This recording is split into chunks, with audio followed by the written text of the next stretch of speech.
Allahu Akbar. Ya. Allahu Akbar. Silakan Ibu. Ya. Assalamualaikum warahmatullahi wabarakatuh. Waalaikumsalam warahmatullahi wabarakatuh. Luar biasa, saya mendapatkan satu masalah pada saat ini bertemu Habib dan Umi. Saya adalah pelaku yang ikut 411, 212, 1212, 11-2 di Dai, di Monas, kemudian di Istiqlal. Luar biasa. Jadi alhamdulillah pada saat ini saya bisa bertemu dengan Habib. Kita semua mendapatkan satu pemahaman yang tidak sepenggal-sepenggal. Jadi utuh, seperti itu. Ini akan membuat kami pulang ke tanah air akan semakin giroh kami untuk izzatul Islam wa muslimin. Allahu Akbar. Luar biasa. Ini Pak Habib, saya tadi mendengar kuatin doanya di Ka'bah agar saya cepat pulang. Ketika seperti itu. Pertanyaan saya, kan keluar dari tanah air izin Allah, kembali dari ke tanah air izin Allah. Saya berharap dengan carut marut negara kita 2018 nanti yang tadi disampaikan ada cikal bakal untuk Pilpres 2019. Saya mohon ketika kondisi yang semakin terpuruk negara kita, mungkin seorang Habib Rizik adalah menjadi satu sumber kekuatan kami. Nah, kami berharap cepatlah pulang Habib. Insya Allah. Tapi kita tahu bagaimana yang rezim ini untuk mematikan semangat seorang Habib untuk memimpin umat Islam di Indonesia ini memang luar biasa. Tadi barusan kita dengar bagaimana channel muncul, matiin lagi seperti itu. Jadi saya pikir, baiklah, saya ini termasuk BEM, bukan Badan Eksekutif Mahasiswa, barisan emak-emak medsos.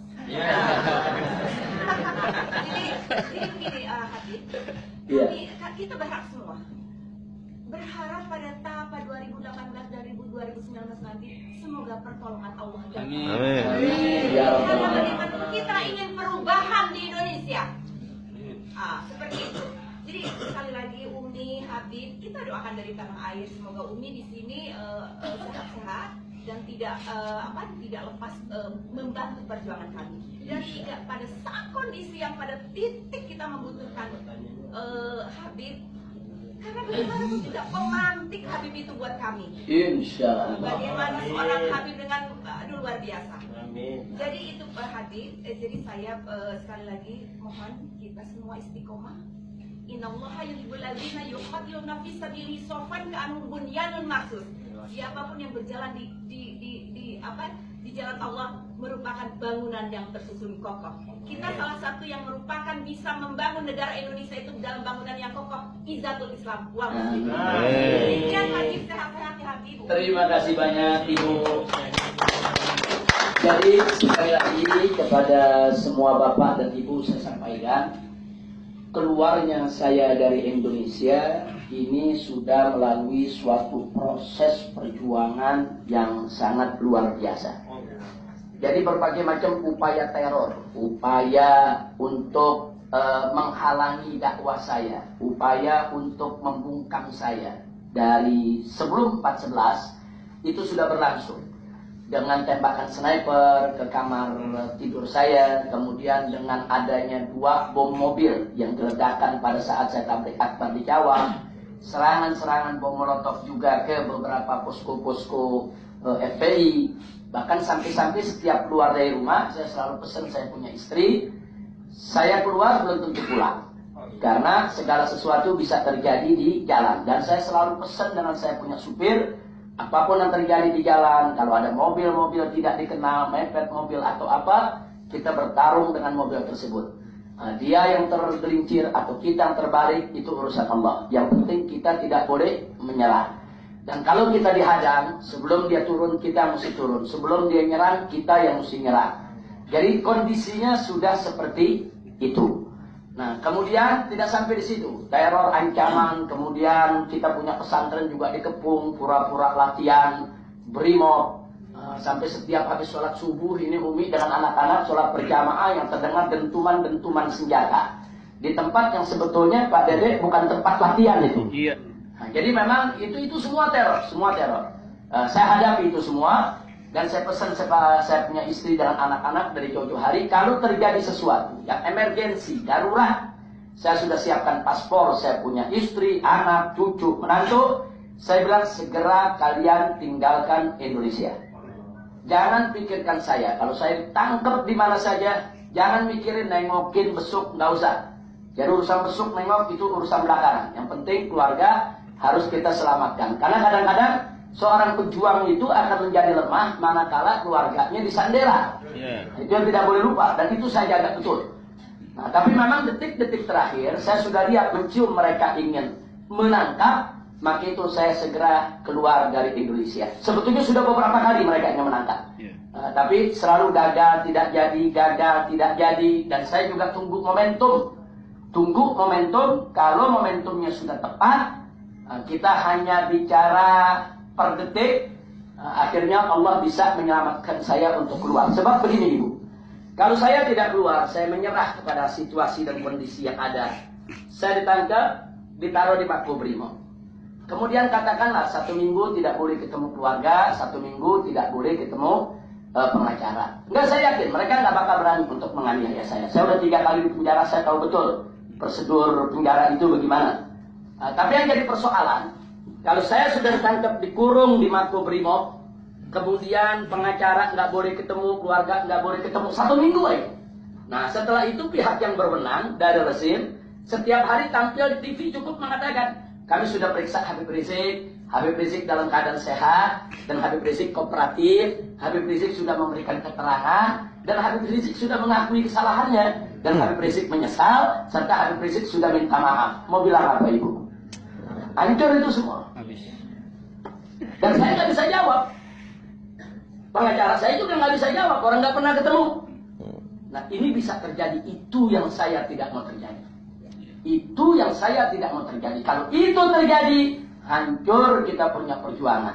Nah, karena televisi mereka yang kuasai, media mereka yang kuasai. Kalau mereka sudah sampaikan begitu, kita tidak punya celah untuk menjawab. Tapi dengan saya keluar dari Indonesia, saya ada di sini, apapun pernyataan yang mereka buat, saya bisa bantah, saya bisa lawan, saya bisa klarifikasi, saya bisa clearkan, saya bisa luruskan. Sehingga mereka tidak bisa seenaknya untuk menyebar fitnah dan rekayasa. Saya pikir jelas itu. Jadi artinya sebelum saya pulang, saya harus pelajari dulu semua segala kemungkinan. Saya tidak mau pulangnya saya akan menjadi kerugian buat umat Islam.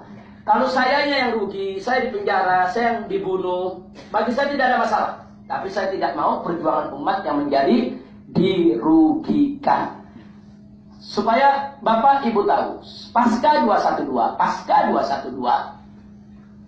saya ditawarkan 1 triliun untuk bangun pesantren, kemudian membangun pertanian di gunung sana. Saya punya tanah di sana, ada hampir 50 hektar pesantren, perkebunan. Mereka janjikan 1T, syaratnya 1, aksi bela Islam jangan dilanjutkan. Saya tolak. Dan kita tahu musuh ini, saya sudah sampaikan kepada saya punya istri, ini biasanya mereka pakai ilmu rangkul, kalau nggak mau rangkul pukul, peluk, kalau nggak mau peluk gebuk. Hari ini kita mau dirangkul, kalau kita tolak sebentar lagi akan datang saatnya kita dipukul dan digebuk. Dan betul, setelah seminggu kemudian mereka mencoba membujuk lagi, tetap kita tolak. Seminggu kemudian lagi muncullah kriminalisasi. Mulai dari tuduhan soal Pancasila, soal Sampurasun, soal Tuhan beranak bidannya siapa, soal jenderal berotak hansip, kemudian soal robot tanah, soal adanya lambang Palu Arit di dalam uang, dan seterusnya sampai fitnah Cat Mesum. Jadi tujuan mereka semuanya adalah karakter assassination. Mereka ingin hancurkan kepribadian kita, kehormatan kita, supaya umat jauh, umat nggak percaya lagi, supaya perjuangan itu terhenti. Nah, kenapa mereka lakukan itu? Mereka berharap saya berhenti berjuang, sehingga tidak lagi berupaya untuk menumbangkan si penista agama. Nah, tapi kita nggak peduli. Semua 17 perkara yang dihadapkan kepada saya hadapi ketika itu, apapun resikonya. Dan saya pesan kepada kawan-kawan, jangan menghabiskan waktu hanya untuk mengkanter fitnah. Tujuan mereka supaya saya sibuk dengan fitnah, klarifikasi sana-sini, tidak fokus untuk menumbangkan si penista agama. Saya katakan enggak boleh. Strategi yang mesti kita mainkan, biarkan mereka sebar fitnah, biarkan mereka sebar itu segala rekayasa. Cukup kita jawab 1-2 kalimat saja. Sisanya fokuskan tenaga kita untuk tumbangkan Ahok di medsos, tumbangkan Ahok di pilkada, tumbangkan Ahok si penista agama di pengadilan. Kalau ini sudah beres, baru kita lawan semua fitnah. Dan itu yang kita lakukan. Jadi kita nggak pernah peduli itu dengan isu. Terus kita lawan terus. Karena kalau kita tidak fokus untuk melawan, maka si penista agama bisa lolos dari jeratan hukum. Bahkan jangan-jangan dia bisa menang di pilkada, menang juga di pengadilan, dan itu sangat berbahaya. Tapi memang resikonya sangat-sangat berat sekali. Begitu kita lakukan perlawanan, fitnah semakin hebat, fitnah semakin dasar. Dan kita mencoba untuk bertahan. Alhamdulillah dengan pertolongan Allah kita masih bisa bertahan. Walaupun terpaksa kita harus segera hijrah dari Indonesia kemari. Itu yang pertama, Ibu. Yang kedua, yang terakhir, yang perlu saya tekankan, saat itu kondisi tidak kondusif. Andai kata saya pasrahkan diri saya ditangkap, bisa jadi kalau saya pulang tidak tepat waktu, nanti terjadi pertumpahan darah. Artinya di antara kelompok sana yang tetap tidak terima, jagonya dikalahkan sedemikian rupa, mereka akan melakukan berbagai macam upaya, dan pendukung-pendukung 212 juga tidak akan diam. Nah, saya pikir pendukung 212 juga akan punya semangat berjihad. Nah, kalau kita tidak tepat waktu, nanti bisa terjadi bentrok antara dua kelompok anak bangsa ini, dan ini bisa mengantarkan kepada pertumpahan darah. Itu juga harus saya pertimbangkan dan harus saya jaga. Saya ingin berjuang secara konstitusional tanpa pertumpahan darah. Bukan kita takut untuk jihad. Kita tidak pernah takut untuk jihad, untuk perang, untuk angkat senjata. Kalau salah satu saat dibutuhkan, kami akan angkat senjata untuk mengobarkan jihad. Tapi kami sudah bertekad, selama pintu konstitusional masih terbuka, kenapa harus ada pertumpahan darah?